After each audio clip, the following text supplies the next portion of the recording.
Bonjour, j'espère que tout le monde va bien. Je vais, pour illustrer les concepts soit un peu plus difficiles ou soit un peu plus importants du cours, je vais souvent faire des petites capsules comme ça que je vais insérer dans les PowerPoint.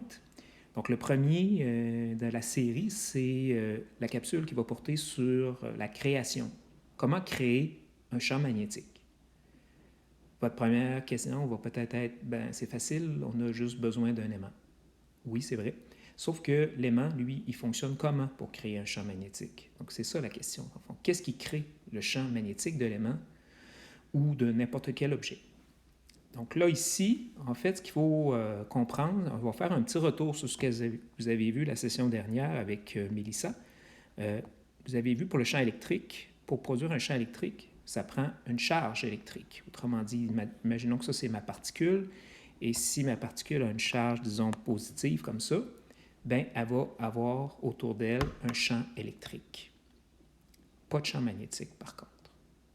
Mais là, ce que je veux vous présenter, c'est qu'en réalité, la même charge, le même proton, je dis que c'est un proton parce que ça a une charge positive, le même proton peut aussi créer un champ magnétique, mais ça prend une deuxième chose.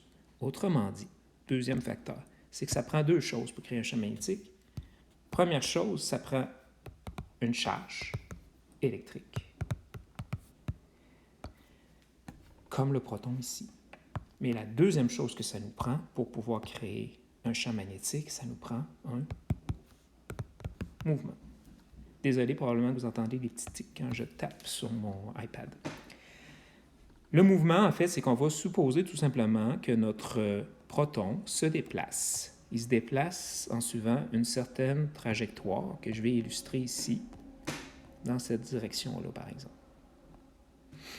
Qu'est-ce qui se produit à ce moment-là? C'est que autour, donc là, ici, je vais juste indiquer V ici, ce serait la vitesse de déplacement de mon proton.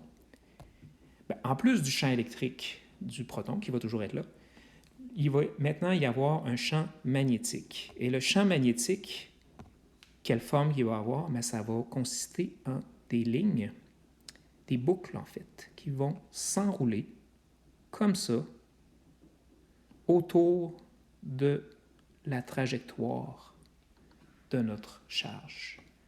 Autrement dit, toutes sortes de petites boucles qui vont s'enrouler autour de la trajectoire. Donc, les boucles, ici, on leur donne une direction on dit, c'est la direction du champ magnétique. Et le champ magnétique, on va le représenter par la lettre B, un B majuscule.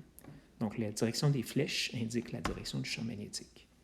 Donc, on a ici nos deux ingrédients pour produire un champ magnétique. D'abord, ici, la charge électrique et deuxièmement, le mouvement, le déplacement de la charge.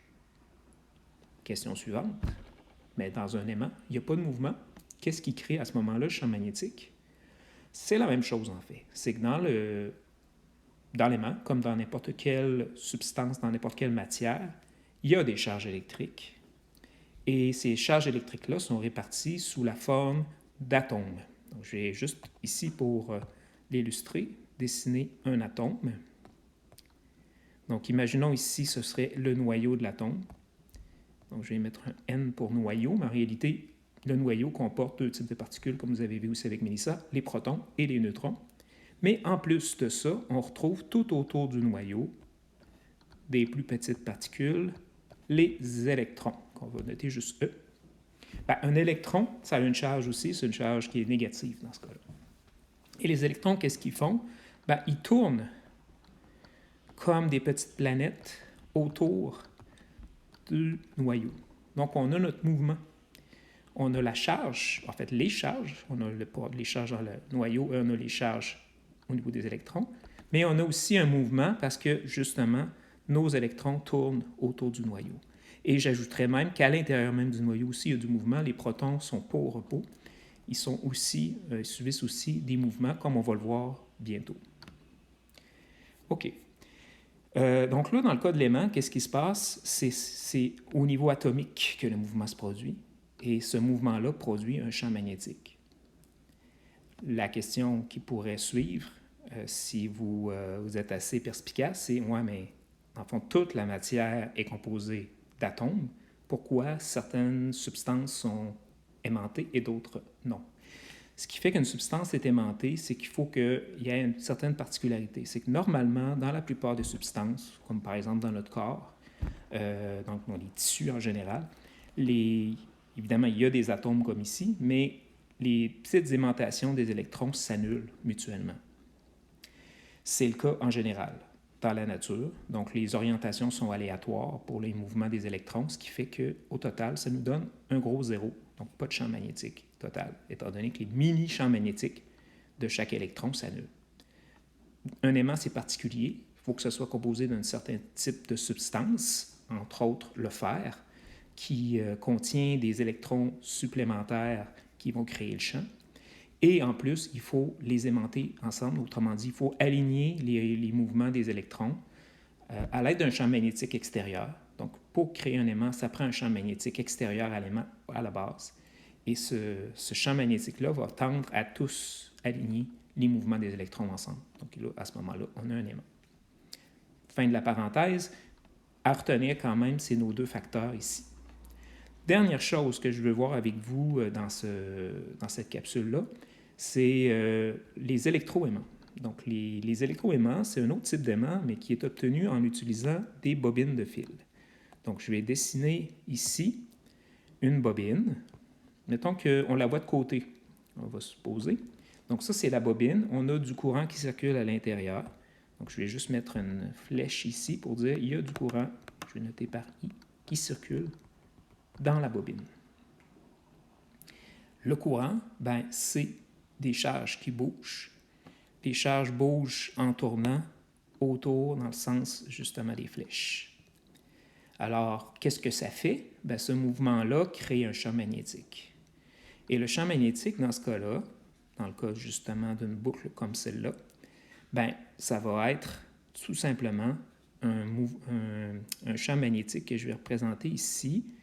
Je vais prendre le vert pour le champ magnétique. Les boucles de champ magnétique vont avoir cet aspect-là. Donc, il va en avoir de chaque côté, comme ça, de l'aimant, plutôt de la bobine. Et si on les représente par des flèches, les directions du champ magnétique, donc toujours la lettre B, ça irait, par exemple, dans ce sens-ci. Autrement dit, dans ce côté-là, ça sort de ce côté-là, j'oubliais de l'indiquer. Ici, ça sort, donc on a ici l'équivalent de ce qu'on appelle un pôle nord. Donc on pourrait l'indiquer ici, je vais mettre un N pour nord.